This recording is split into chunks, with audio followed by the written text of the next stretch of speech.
अवधूत चिंतन श्री गुरुदेव दत्त श्री स्वामी समर्थ तुम्हा सर्वांचं माझ्या चॅनलमध्ये खूप खूप मनापासून स्वागत आहे. तुम्हाला माहिती आहे की 24 तारखेला 24 मार्च 2024ला होळी आहे. ह्या दिवशी ज्याला आपण हुताशनी पौर्णिमा देखील म्हटलं जातं.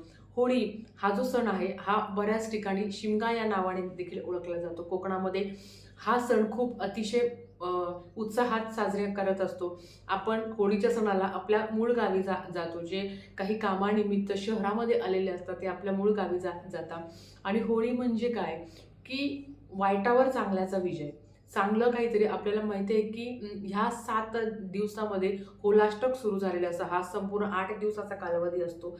आणि होळीच्या दिवशी आपल्याला आपल्या आयुष्यातली होळी करायची असते. आपल्या आयुष्यातलं जो काही वाईट गुण आहे, आपल्या घरातले पण जे काही वाईट गुण आहे, वाईट दोष आहे, त्याच्यावर आपल्याला उपाय करायचा असतो. त्याच्यावर नक्कीच व्हिडिओ येईल. आजच्या व्हिडिओमध्ये फक्त एक सांगणार आहे की तुम्हाला तुमच्या देवघरात काही वस्तू आणायच्या आहे या होळीच्या शुभ मुहूर्तावर. आता सगळ्यात महत्त्वाचं, होळीच्या दिवशी आणलं तर चालेल का? हो, काही नाही, कारण सकाळी जवळजवळ 9:45 हां, सकाळी 9:45 पौर्णिमा लागणार आहे. मग त्याच्यामुळे तुम्ही आणलं तरी हरकत नाही. त्या दिवशी आणा किंवा त्याच्या आदल्या दिवशी आणा. असं म्हटलं जातं की ह्या आहे ना, होलाष्टकाच्या कालामध्ये काही चांगलं शुभ काम तुम्ही करू शकत नाही. पण एक सांगू का? मला असं वाटतं की आपले कर्म जर चांगले असेल ना, तर कधीही कुठलाही देव आपलं वाईट करत नाही. शेवटी आपल्याला आपल्या कर्मानुसार फळ मिळत असतं. आता तुम्हाला काय गोष्टी आणायच्या आहे, काय वस्तू आणायच्या आहे ते मी तुम्हाला सांगणार आहे. सगळ्यात आधी एक गोष्ट प्लीज लक्षात घ्या. मी सांगते म्हणून देवघरात वस्तू आणून देवघरात पसारा करायचा का? नाही. तुमच्याकडनं जर त्या सेवा होत असेल, तुम्हाला जर त्या सेवा करायची इच्छा असेल तरच तुम्ही करू शकता. नाहीतर आणू नका. व्हिडिओ इथेच थांबा. तर पहिली वस्तू आहे श्रीयंत्र. प्रत्येकाच्या घरात श्रीयंत्र असेल. श्रीयंत्र आणायचं आणि फक्त ठेवायचं, वर्षानुवर्ष त्याच्याकडे बघायचं नाही. असं जर करणार असेल तर कुठलीच वस्तू आणू नका.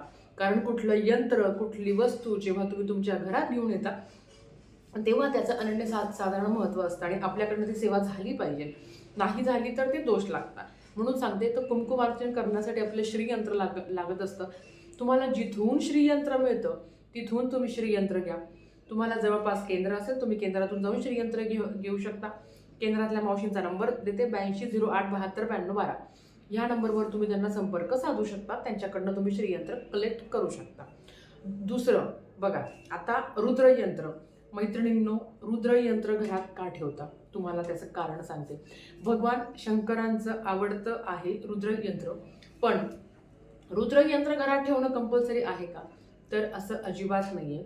एखाद्याला जर रुद्रयंत्रावर सेवा दिली जाते, तुम्हाला माहिती आहे काही सेवा असतात. आता घरात हट्टी, तापट, व्यसनाधीन माणूस आहे, त्यांनी जर रुद्रयंत्रावर अभिषेक करून जर त्याचं तीर्थ त्यांना दिलं, रुद्राभिषेक करून, तर चालतं. पण ज्यांच्याकडे नाहीये मग त्यांनी घ्यायचं का? नाही. शिवपिंडीवर पण अभिषेक केला तरी चालतो. म्हणून रुद्रयंत्र घेतलंच पाहिजे असं अजिबात नाहीये. ज्यांना सांगितलं आहे, ज्यांना गरज वाटते आहे त्यांनीच घ्यावं, सेवा होत असेल तर. तिसरं आहे कुबेर यंत्र. कुबेर यंत्र हे सुद्धा लक्ष्मीकारक असतं. फक्त आणून ठेवायचं असं आहे का? नाही. त्याच्याबरोबर ती सेवा झाली पाहिजे. तेवढं तुमच्याकडनं होणार आहे का? होणार असेल तर आवर्जून तुम्ही कुबेर यंत्र घ्या. कुबेर यंत्र नाही घेतलं तरी चालेल, पण श्रीयंत्र महिलांनो आवर्जून घ्या. त्याच्यावर कमळगट्ट्याची माळ मिळते. मग ती 41 म्हणायची असो, 21 म्हणायची असो, 108 म्हणायची असो, तुम्हाला जी परवडते ती तुम्ही घेऊ शकता. आता श्रीयंत्र तुम्ही छोटंसं घेतलं, कारण ते वास्तूमध्ये छोटं श्रीयंत्र ठेवायला सांगितलं आहे. बऱ्याच लोकांना मोठं श्रीयंत्र घ्यायची हौस आहे. तुम्हाला जी आवडतं ते तुम्ही करू शकता. आता हे सगळं झाल्यावर गजंत लक्ष्मी, ज्याला गजलक्ष्मी म्हणतो, अष्टलक्ष्मीपैकी एक आहे बघा. आपण जेव्हा वैभवलक्ष्मीचे व्रत करतो तेव्हा त्या ग्रंथामध्ये दिलेलं आहे की हे गजलक्ष्मी माते, तू जशी शिलेची मनोकामना पूर्ण केली तशी आम्हा सर्वांची कर आणि आम्हा सर्वांची कल्याण कर. तर अष्टलक्ष्मीपैकी गजलक्ष्मी येते. गजलक्ष्मी जर तुम्हाला घ्यायची इच्छा असेल तर तुम्ही आणू शकता. दक्षिणावर्ती शंख, वामवर्ती शंख. दक्षिणावर्ती शंख घरात ठेवल्याने खूप चांगला फायदा होतो. तुम्हाला जर घ्यायचा असेल तर तुम्ही दक्षिणावर्ती शंख या शुभ मुहूर्तावर आवर्जून खरेदी करू शकता. ज्यांना महाराजांची मूर्ती घ्यायची आहे, त्या कुठली पण माझ्यासारखी असो, छोटी असो, मोठी असो, तुम्ही खरेदी करू शकता. महाराजांचा फोटो खरेदी करू शकता. एखादा ग्रंथ तुम्हाला खरेदी करायचा म्हणजे स्वामीचरित्र सारामृत कुठला पण असो, तो तुम्ही ह्या मुहूर्तावर आवर्जून खरेदी करू शकता. त्याच्याबरोबर येतं कुठली पण मूर्ती, गणपती बाप्पांची असो, भगवान शंकरांची असो, बाळकृष्णाची असो, तुम्हाला जी मूर्ती आवडती आहे, घेऊशी वाटते बघा. आजकाल बाळकृष्णांच्या मूर्ती इतक्या सुंदर आलेल्या की ती पाहूनच इतकं आवडतं. किती सुंदर सुंदर मूर्ती आल्या आहेत. तुमच्या घरात नसेल तर आवर्जून तुम्ही खरेदी करू शकता. ज्यांच्याकडे सगळं आहे, ज्यांना काहीतरी चांगलं खरेदी करायचं आहे, मग तुम्ही पितळेचं किंवा तांब्याचं ताट किंवा एखादा दिवा, समई ह्या गोष्टी तुम्ही खरेदी करू शकता. ज्यांना शिरई, ज्याला आपण झाडू, केरसुणी, आता काही गावाला शिरई म्हणतात, काही गावाला केरसुणी म्हणतात. ज्यांना शिरई किंवा केरसुणी खरेदी करायची आहे ते सुद्धा या दिवशी खरेदी करू शकता. तुम्हाला माहिती आहे तुळशीचं रोप तुमच्याकडे जर तुळशीचं रोप असेल, म्हणजे जर नसेल किंवा जर ते खराब झालं असेल, पाणी तुम्ही टाकत नसेल किंवा ते जळून गेलं असेल, तर तुम्ही ह्या दिवशी आवर्जून तुळशीचं रोप, तर हे खरं एकादशीला आणायचं असतं, पण तुम्हाला जर खरेदी करायचं असेल तर तुम्ही ह्या वस्तू खरेदी करू शकता. तुम्हाला माहिती आहे आपल्या मुख्य दरवाजालाच आपण 64 योगिनी यंत्र लावून ठेवत असतो. आता ते माझ्या दारावर लावलेलं आहे, मी बऱ्याच वेळा पाहिलं असेल. तर ते तुम्ही 64 योगिनी यंत्र पण तुम्हाला जवळच्या केंद्रात मिळेल, एखाद्या दुकानात मिळेल, नसेल तर केंद्रातल्या मावशीचा नंबर सुरुवातीला दिला आहे, त्यांच्याकडनं तुम्ही 64 योगिनी यंत्र तुम्ही आणू शकता आणि त्या दिवशी तुम्ही त्याची स्थापना करू शकता. अतिशय साध्या सुध्या पद्धतीने आहे, त्याच्यावर सगळं लिहिलेलं आहे, तर ते तुम्ही आणून स्थापना करू शकता.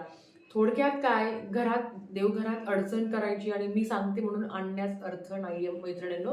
तुमच्याकडनं त्या सेवा झाल्या आहेत का ते महत्त्वाचं आहे. त्याच्याबरोबर कोणाला कपडे खरेदी करायचे असेल, कोणाला काही शुभ कामं करायचे असेल, जसं आपण सांगतो की ना उलाष्टकाच्या ह्या 8 दिवसात तुम्ही शुभ काम करू शकत नाही, पण तुम्ही शेवटच्या दिवशी म्हणजे 24 तारखेला तुम्ही शुभ कामाला सुरुवात करू शकता. जेव्हा होळी पेटते त्याच्यानंतर तुम्ही शुभ कामाला सुरुवात करू शकता. पण तुम्हाला सांगते की आपले कर्म जर चांगले असेल ना, आपले विचाराचार, आपला बघण्याचा दृष्टिकोन, तुम्ही काम सत्कर्माने करता आहे, कोणाच तरी चांगलं व्हावं म्हणून तुम्ही काम करता आहे, तर अशा वेळेस काय होईल याचा विचार नाही करायचा. महाराजांसाठी करतो आहे आणि आपलं मन माहिती आहे आपल्याला की आपल्या मनात काय चालू आहे, चांगले की वाईट, हे सगळं देव जाणत असतो. म्हणून ह्या ज्या गोष्टी सांगितल्या आहे. आता गाय वासरूची मूर्ती घरात असणं का, याचं कारण सांगतो. तुम्ही गाय वासरूची मूर्ती पण आणू शकता. रोज आपण गायची पूजा करतो का? नाही, रोज करणं शक्य पण होत नाही. मग तिची एक मूर्ती म्हणून, तिची ती एक प्रतिमा म्हणून आपण आपल्या घरात तर त्या गायीच्या प्रती एक कृतज्ञता व्यक्त करण्यासाठी आपल्याकडून थोडीफार सेवा व्हावी म्हणून तुम्ही गाय वासरूची पण मूर्ती तुम्ही घरात आणू शकता. गाय वासराची मूर्ती आणताना फक्त गायचीच आणायची नाही, त्याच्यासोबत वासरू आणणंही महत्त्वाचं असतं. तर अशा बेसिक गोष्टी आहेत, ज्यांना खरेदी करायची असेल त्यांनी आवर्जून खरेदी करू शकता. पण लक्षात घ्या, तुमच्याकडनं सेवा होणार असेल तरच करा. सेवा काही खूप नाही आहे. श्रीयंत्र रोज रोज कुंकुमार्चन मी पण करत नाही, पण एक वार असतो, एक महिन्यातून एक वार असतो, जसं मी सांगत असते व्हिडिओमध्ये, तेव्हा तुम्ही कुंकुमार्चन करू शकता. आणि खूप उच्च कोटीची सेवा आहे मैत्रिणींनो. ज्यांच्याकडे श्रीयंत्र नाही त्यांनी आवर्जून श्रीयंत्र खरेदी करावं. बाकीचं काहीही नाही आणलं तरी हरकत नाही, म्हणजे घरात असेल तर आणायची गरज नाही, होणार असेल तर आवर्जून खरेदी करू शकता. तर झालेली सेवा स्वामींच्या चरणी मी रुजू करते आणि आजचा व्हिडिओ इथेच थांबवते. आवडला असेल तर लाईक, शेअर, सबस्क्राईब करा. भेटूया परत अशाच एका नवीन व्हिडिओसोबत. श्री स्वामी समर्थ.